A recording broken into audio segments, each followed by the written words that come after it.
Bismillahirrahmanirrahim. Assalamualaikum warahmatullahi wabarakatuh. Selamat pagi dan salam sejahtera untuk kita semua. Alhamdulillah, pada kesempatan kali ini kami dari kelompok 10 akan mempresentasikan materi tentang landasan psikologis bimbingan dan konseling yang beranggotakan yang pertama Agni Tazkiyah, yang kedua Azrifa Nurul Pandowo, dan yang ketiga Az-Zahra.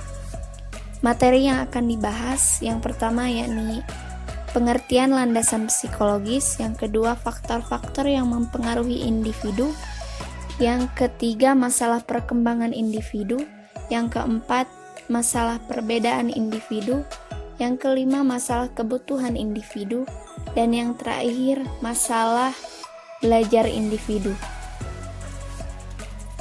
Pengertian psikologis. Psikologi berasal dari dua kata dalam bahasa Yunani, yaitu psyche, yang berarti jiwa, dan logos, yang berarti ilmu secara harfiah. Psikologi dapat diartikan sebagai ilmu tentang jiwa atau ilmu jiwa.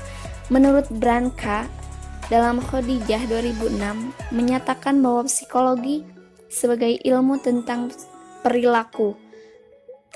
Woodward dan Marquis menyatakan bahwa psikologi adalah ilmu tentang aktivitas individu, baik aktivitas motorik, kognitif, maupun emosional. Pengertian landasan psikologis. Landasan psikologis adalah suatu landasan dalam proses pendidikan yang membahas berbagai informasi tentang kehidupan manusia pada umumnya, serta gejala-gejala berkaitan dengan aspek pribadi manusia pada setiap tahapan usia perkembangan tertentu untuk mengenali dan menyikapi manusia sesuai dengan tahapan usia perkembangannya, dan yang bertujuan untuk memudahkan proses pendidikan. Faktor-faktor yang mempengaruhi individu. Yang pertama, hereditas atau keturunan merupakan faktor pertama yang mempengaruhi perkembangan individu. Dalam hal ini, hereditas diartikan sebagai totalitas karakteristik individu yang diwariskan orang tua kepada anak, atau segala potensi baik fisik maupun psikis yang dimiliki individu sejak masa konsepsi atau masa pembuahan ovum oleh sperma sebagai pewarisan dari pihak orang tua melalui gen-gen. Yang kedua, yakni faktor lingkungan. Pertama, lingkungan keluarga memiliki peranan yang sangat penting dalam mengembangkan pribadi anak. Perawatan orang tua yang penuh kasih sayang dan pendidikan tentang nilai-nilai kehidupan, agama maupun sosial budaya yang diberikan merupakan faktor yang kondusif untuk menjadikan anak mempunyai pribadi yang baik dan luhur. Yang kedua, lingkungan sekolah. Sekolah merupakan lembaga pendidikan formal yang secara sistematik melaksanakan program bimbingan, pengajaran, dan latihan dalam membantu siswa agar mampu mengembangkan potensinya, baik yang menyangkut aspek moral, spiritual, intelektual, emosional, maupun sosial. Yang ketiga, lingkungan kompleks sebaya ataupun peer group. Selanjutnya, masalah perbedaan individu. Keunikan individu mengandung arti bahwa tidak ada dua orang individu yang sama persis di dalam aspek pribadinya, baik aspek jasmaniah maupun rohaniah. Individu yang satu berbeda dengan individu yang lainnya. Timbulnya perbedaan individu ini dapat dikembalikan kepada faktor pembawaan dan lingkungan sebagai komponen utama bagi terbentuknya keunikan individu. Perbedaan pembawaan akan memungkinkan perbedaan individu, meskipun dengan lingkungannya yang sama. Sebaliknya, lingkungan yang berbeda akan memungkinkan timbulnya perbedaan individu, meskipun pembawaannya sama. Beberapa segi perbedaan individual yang perlu mendapat perhatian diantaranya ialah perbedaan dalam kecerdasan, prestasi belajar, sikap dan kebiasaan belajar, motivasi belajar, temperamen, karakter, minat, ciri-ciri fisik, cita-cita, kemampuan dalam komunikasi atau berhubungan interpersonal, kemandirian, kedisiplinan, dan tanggung jawab. Untuk memahami keragaman karakteristik siswa dapat dilakukan melalui teknik tes dan non-tes. Teknik tes meliputi psikotes dan prestasi belajar. Sementara teknik non-tes meliputi angket, wawancara, observasi, sosiometri, autobiografi, dan catatan anekdot. Selanjutnya, masalah perkembangan individu. Setiap individu dilahirkan ke dunia dengan membawa hereditas tertentu. Hal ini berarti bahwa karakteristik individu diperoleh melalui pewarisan dari pihak orang tuanya. Karakteristik tersebut menyangkut fisik dan psikis. Tugas-tugas perkembangan merupakan suatu tugas yang muncul pada periode tertentu dalam rentang kehidupan individu. Apabila berhasil dituntaskan, akan membawa kebahagiaan dan kesuksesan dalam menuntaskan tugas perkembangan berikutnya. Apabila gagal, maka akan menyebabkan ketidakbahagiaan pada diri individu yang bersangkutan, menimbulkan penolakan masyarakat, dan kesulitan-kesulitan dalam menuntaskan tugas-tugas perkembangan berikutnya. Munculnya tugas-tugas perkembangan bersumber pada faktor-faktor berikut. Yang pertama, kematangan fisik. Kedua, tuntutan masyarakat secara kultural. Ketiga, tuntutan dari dorongan dan cita-cita individu itu sendiri. Dan terakhir, tuntutan norma agama. Dalam mencapai tugas-tugas perkembangan ini, tidak sedikit yang mengalami kegagalan. Hal ini disebabkan oleh faktor-faktor berikut, yaitu pertama, tidak atau kurang adanya bimbingan untuk memahami dan menguasai tugas-tugas perkembangan. Kedua, kurang memiliki motivasi untuk berkembang ke arah kedewasaan. Ketiga, mengalami kesehatan yang buruk. Keempat, cacat tubuh. Kelima, tingkat kecerdasan yang rendah. Dan terakhir, iklim lingkungan yang kurang baik. Kegagalan mencapai tugas-tugas perkembangan ini akan melahirkan perilaku yang menyimpang atau situasi kehidupan yang tidak bahagia. Penyimpangan perilaku yang dialami individu sebagai dampak dari tidak tertuntaskannya tugas-tugas perkembangan akan bervariasi sesuai dengan fase perkembangannya.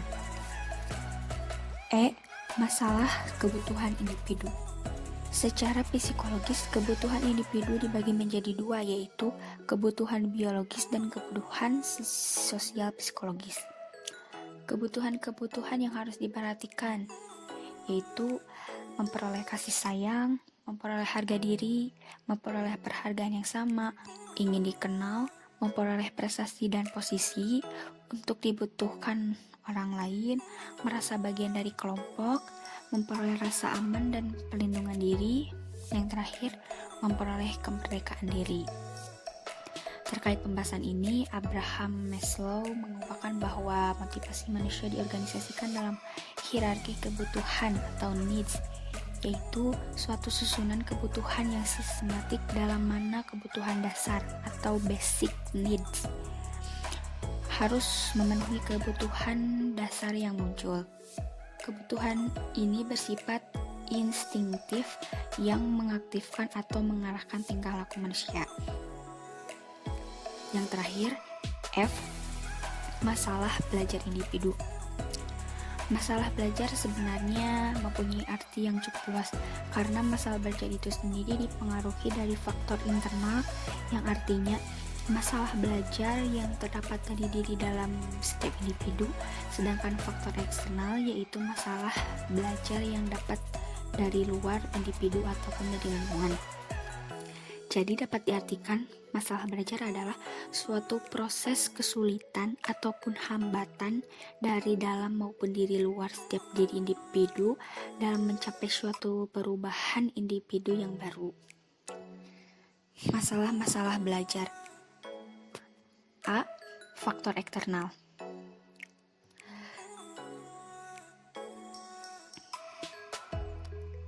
Faktor eksternal yaitu yang berhubungan dari luar individu, baik dari sosial sekitar ataupun dari lingkungan. 1. Terlalu mengandalkan teman. Seseorang siswa bisa malas belajar karena punya teman yang lebih pintar darinya ataupun diandalkan, baik untuk mengerjakan PR maupun saat mengerjakan ulangan. 2. Sarana dan prasarana. Sarana dan prasarana adalah suatu hal yang terpenting dalam dunia pendidikan. Jika sarana yang digunakan jauh dari kata layak, maka akan menjadi masalah dalam belajar. 3. Banyaknya waktu bermain. Waktu yang digunakan untuk bermain juga akan menimbulkan masalah dalam belajar. Misalnya, seorang siswa selepas pulang dari sekolah bermain sampai sore. Tiba waktu malam mau belajar terasa lelah dan mengantuk. Yang keempat, pacaran. Pacaran bisa menjadikan siswa malas belajar. Siswa yang pacaran bisa menggunakan waktu belajar untuk saling mengirim SMS atau telepon bersama sang kekasihnya. 5. Pengaruh HP. Tidak dipungkir lagi di masa yang modern ini, kegunaan HP sangatlah penting, namun disalahgunakan bagi siswa yang masih di bawah umur dan melupakan waktu belajar hanya untuk SMS atau yang lainnya. Program TV. Yang ketujuh, pergaulan di lingkungan. Pergaulan yang salah akan merusak kepribadian dan yang pasti akan mengganggu dalam pembelajaran. Yang terakhir, yaitu faktor internal. Yang pertama, fisik. Masalah fisik sangat dipengaruhi siswa dalam menerima setiap materi yang disampaikan. Mempunyai kekurangan atau lemahnya fisik membuat konsentrasi peserta didik akan terganggu. 2. Sikap terhadap belajar. Sikap siswa dalam mengikuti kegiatan belajar mengajar sangat berpengaruh dalam kegiatan belajar mengajar. Jika setiap siswa kurang menerima atau menolak dalam belajar, maka hasil akan diperoleh pun juga sia-sia. Yang ketiga, konsentrasi dalam belajar. Masalah belajar juga sangat dipengaruhi